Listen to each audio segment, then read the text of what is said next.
Well, hello and welcome back for our final small group lesson of this season of community groups.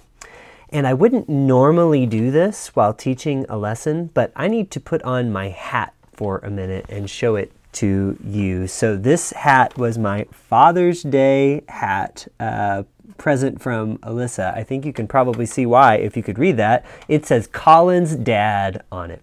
And I needed to wear this hat today for this lesson because our lesson today from 1 Thessalonians is going to bring us back to the chapter that we actually began this whole series with back in September. It's going to bring us back to 1 Thessalonians chapter 2, where we find our final key verses to discuss from this letter. And these verses help us to see how important it is that the church have proud spiritual parents in it, in our spiritual relationships, in our spiritual family that we have in the church. We need to deal with each other like proud parents do.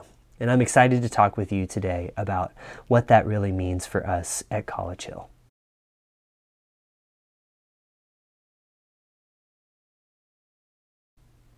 So the part of the passage that I want us to focus on today does come from 1 Thessalonians chapter 2. It's verses 11 and 12 that we're going to be digging into more deeply today.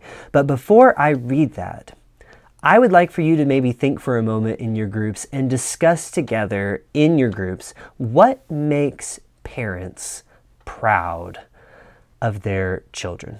Now, we all come at this question from different sets of experiences. Some of you might think about this as a parent or as a grandparent. What has made you proud of your children or grandchildren? You might give examples of that. For others of us, we might think of it as children. What is it about being a child that you know makes your parent proud? We've all had that experience of being children. So what did we learn about what makes parents proud through our own experience? Or maybe for others of us, it might not have been someone that was your family by blood, but there was somebody that you looked up to or somebody that you've poured into, and it's taught you about what makes parents proud. Whatever the experience you draw from, do that as we discuss this question, because we all probably have some idea in our mind about what makes parents proud. So let's talk about that. What is it that makes parents so proud of their children? Let's give some examples in our group.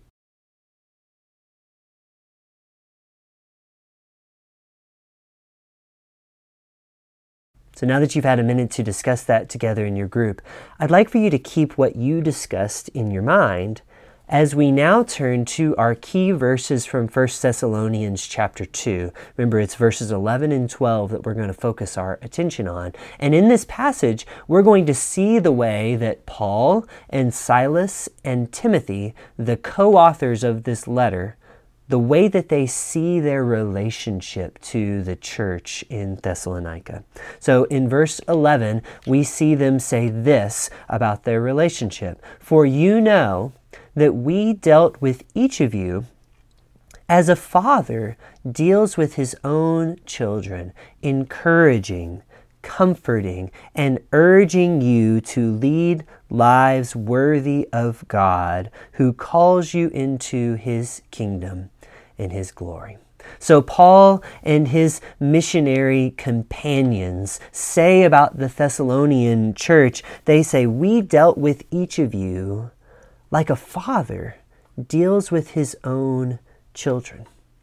And it's interesting because just a few verses prior to that statement in chapter 2, just a few verses prior in verse 7, Paul and his companions, they make a similar statement about their relationship to the church there. Only this time, what they say is that our relationship to you was like a mother dealing with her children. Our gentleness toward you was like a mother tenderly caring for her children. Our way of manner with you was like a father dealing with you as our children. So, clearly this idea of spiritual parentage is a key theme in this letter. Paul sees himself like a mother or like a father, like a proud parent for the Thessalonian church.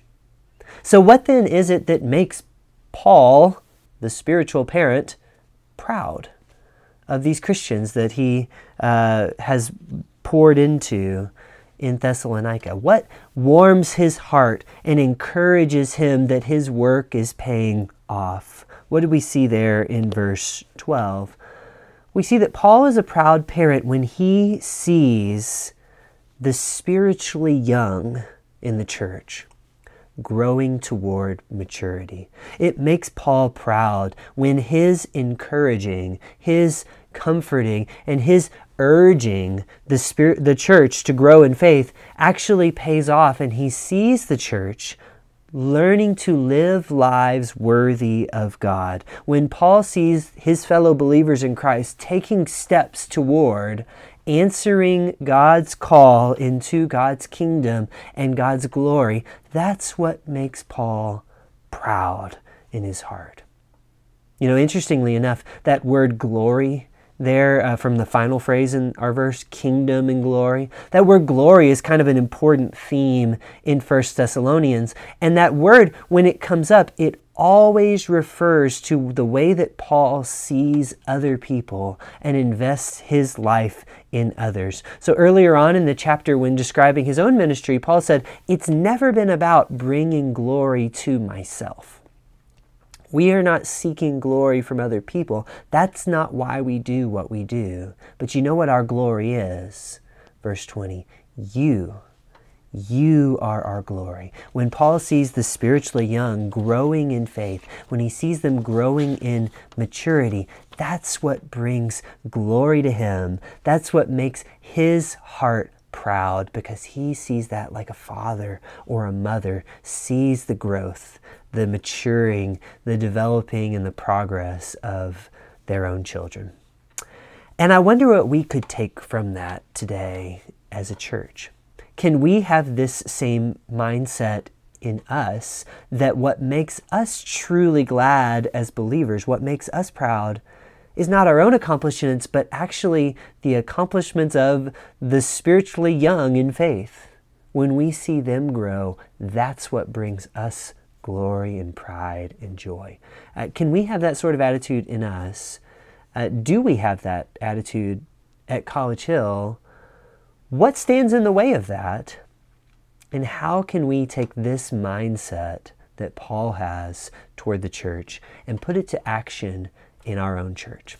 So as we wrap up our lesson today, why don't we spend some time discussing those questions about how we can take this mindset and put it into action. And then I'll have one final thought to sort of wrap up our series on 1 Thessalonians. So let's discuss this together and put some of this into action with one another.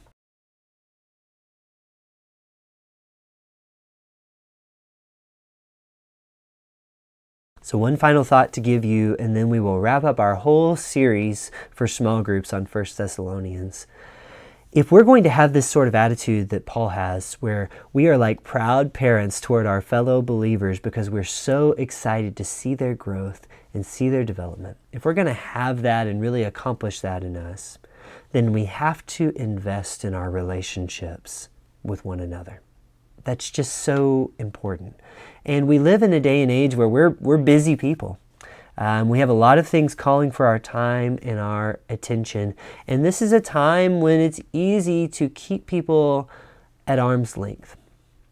But if we're going to be able to have the kind of joy and satisfaction in seeing one another grow, that's never going to happen unless we have that care for each other that comes from loving relationships and really getting to know each other.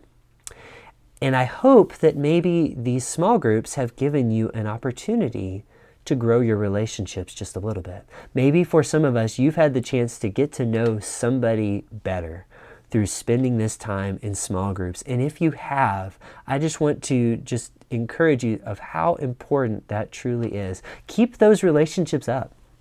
And keep pouring into your relationships and your sharing of this faith with one another so that we can have that sense of pride and joy in seeing each other grow.